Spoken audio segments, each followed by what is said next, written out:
Do you know that there are a lot of Japanese horror stories and legends? Horror stories live in some of the strangest setups you can think of, and one of them include magical balls that come out of your ass, which I'm going to get to a little bit later in this video. Many of these legends live on today in a more modern version. Some of these characters from horror stories have turned into cute versions, which you can find in different types of media. Today, I want to tell you about 3 of the most famous horror legends that still live today in the Japanese society, in forms that you may not have realized.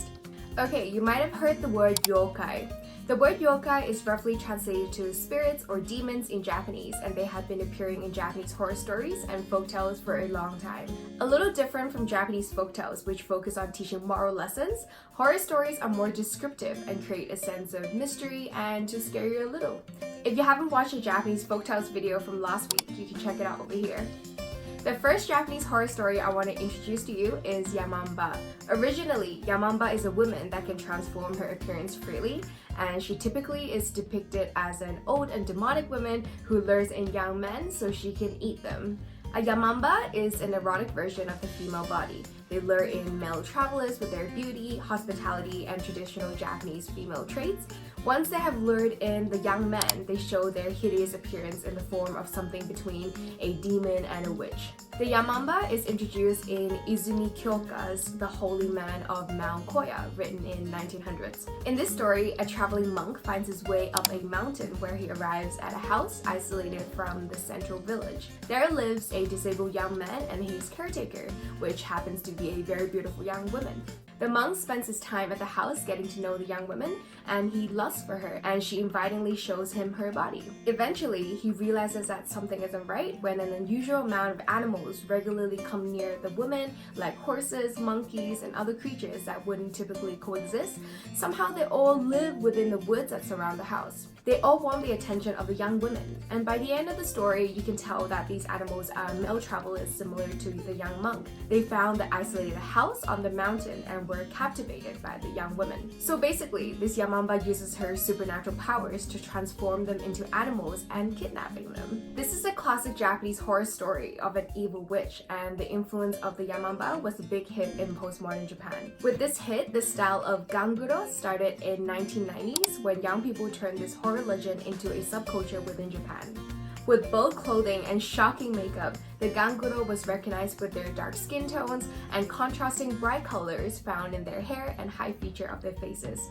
While the style has now faded out, influences of it and the Yamamba can still be seen in today's gyaru fashion trend with women.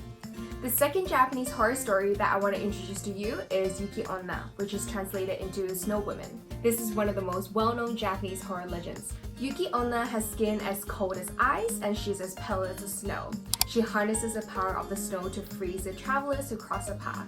There are many depictions of the Yukionna, but in the 1965 film called Kwaidan, she is shown as ageless, beautiful, and cruel.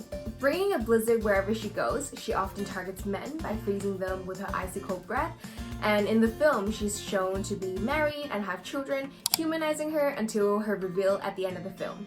While there are multiple interpretations of the Yukionna legend, she's typically depicted with the same appearance. With long black hair and a draped white kimono, her image is pure and beautiful but also lonely. The Yukionna hardly ever talks, and instead she floats around quietly to emphasize her supernatural nature. Nowadays, the Yukionna can be seen in modern-day manga and anime. Many people have interpreted the legend in their own way and incorporate her into their own stories. The only traits that typically stay the same are her cold appearance and icy powers, and besides that, there are a variety of different kinds of stories that you can find today that include the Yukionna. Have you seen this character before? It could either be a cute frog or a horrifying river monster. This is a Kappa. It is a green human-like turtle kind of creature, and they live in rivers and hardly ever comes out of the water. On top of their heads, you can find a small circular dish that must always be filled with water, and if it dries up, the Kappa will die. Originally believed to be a folktale for young children, the legend of the Kappa is to discourage people from getting too close to the deep waters. Kappa is depicted to drag their victims into the water and drown them. The scariest thing of all about Kappa is that they're known to steal what is called a shirikotama, which is literally translated as little butt ball.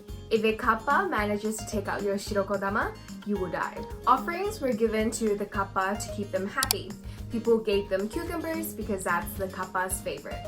In modern day culture, Kappa can be seen as cute mascot characters instead of the vicious, murdering monsters, and this mythical creature has been reinterpreted into a cute and more friendly version of its previous self.